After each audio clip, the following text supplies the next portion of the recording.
13। আমরা স্পিকিং 14 এ দেখছি যে রহিমা বেশ ভালো পারফরমেন্স করছে, খুবই আত্মবিশ্বাসের সাথে ও ইংলিশটা বলছে। দেখা যায় এখান থেকে ও হইলো গিয়া ৯ মানে প্রায় ৩৬টা ভোকাবুলারি শিখতে পারছে। তারপরে হইলো গিয়া কি ৩টা modal auxiliary verb. Modal auxiliary verb কিন্তু অনেকগুলা।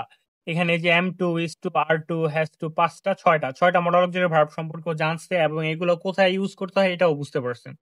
এখন আজকে ব্যাপার হলো গিয়া কি এই মডেল অক্সিলারি ভার্ব গুলা দিয়ে কিভাবে একটা সেন্টেন্স কে ইন্টারোগেটিভ করতে হয়, মানে প্রশ্নবোধক করতে হয়, সেটা আমরা দেখবো।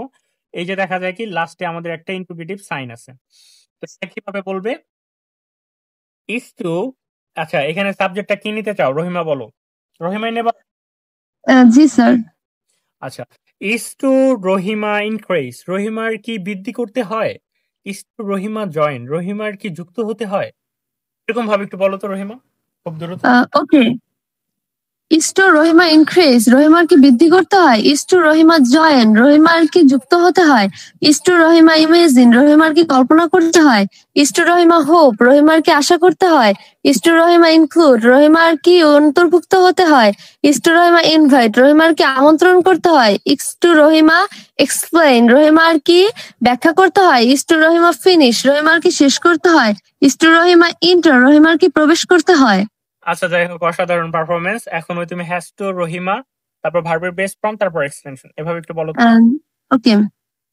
হ্যাজ টু রহিমা ইনক্রিজ, রহিমার কি অবশ্যই বৃদ্ধি করতে হয়? হ্যাজ টু রহিমা জয়েন, রহিমার কি অবশ্যই যুক্ত হতে হয়? হ্যাজ টু রহিমা ইমেজিন, রহিমার কি অবশ্যই কল্পনা করতে হয়?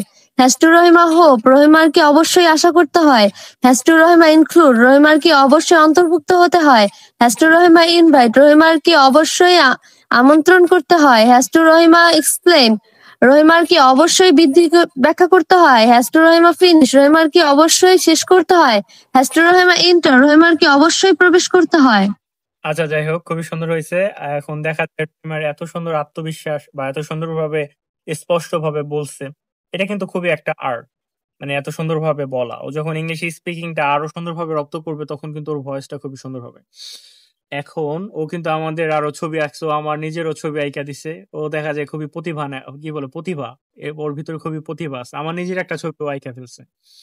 তো জাস্ট কত চাটাবাজি না করি আমরা। না চাটাবাজি না, এটা তো সত্যি কথাই, তাই না? তারপর তোমার তো অনেক দেখা যায় যে ছবি আমি আমি আবার ভালো লাগছে পরে আমার ইউটিউবে ছেড়ে দিছি। আচ্ছা, তারপর আমরা যে ৩ নম্বর স্ট্রাকচার, সেটা হলো গিয়ে নিড টু, সাবজেক্ট, ভার্বের বেস ফর্ম, তারপর এক্সটেনশন। নিড টু এর মানে হলো গিয়া প্রয়োজন বা দরকার, এরকম একই কথা। তো তুমি কিভাবে বলবা নিড টু রহিমা ইনক্রিজ, রহিমার কি বৃদ্ধি করা প্রয়োজন বা দরকার, এরকম ভাবে একটু বলো তো। ওকে। নিড টু রহিমা ইনক্রিজ, রহিমার কি বৃদ্ধি করা প্রয়োজন? নিড টু রহিমা জয়েন, রহিমার কি যুক্ত হওয়া প্রয়োজন? নিড টু রহিমা ইমেজিন, রহিমার কি কল্পনা করা প্রয়োজন? নিড টু রহিমা হোপ, রহিমার কি আশা করা প্রয়োজন? নিড টু রহিমা ইনক্লুড, রহিমার কি অন্তর্ভুক্ত হওয়া প্রয়োজন? নিড টু রহিমা ইনভাইট, রহিমার কি আমন্ত্রণ করা প্রয়োজন? নিড টু রহিমা এক্সপ্লেইন, রহিমার কি ব্যাখ্যা করা প্রয়োজন? নিড টু রহিমা ফিনিশ, রহিমার কি শেষ করা প্রয়োজন? নিড টু রহিমা ইন্টার, রহিমার কি প্রবেশ করা প্রয়োজন? আচ্ছা যাই হোক, সব মিলে অসাধারণ পারফরমেন্স।